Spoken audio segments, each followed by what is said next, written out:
Hi, I'm Melina and welcome to Expert Village. Today we're going to make a beautiful mushroom and butterfly incense burner out of polymer clay.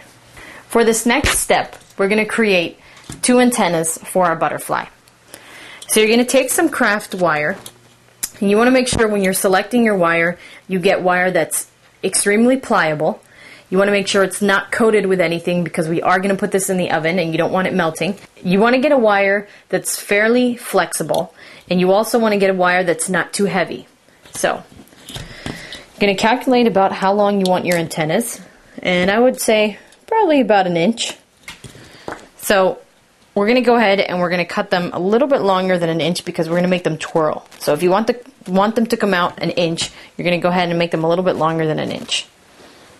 So cut one piece and then another just like it.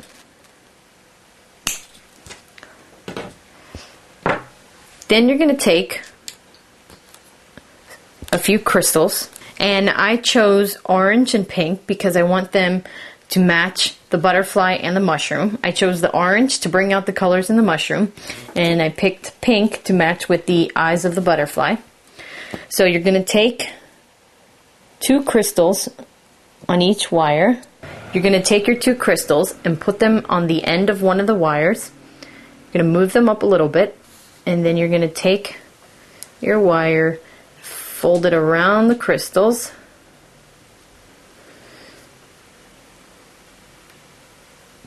to have a shape kind of like this.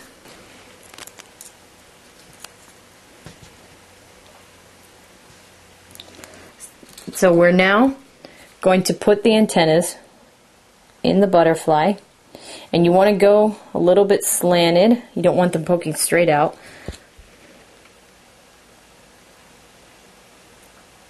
The deeper you go, the more secure the crystals will be.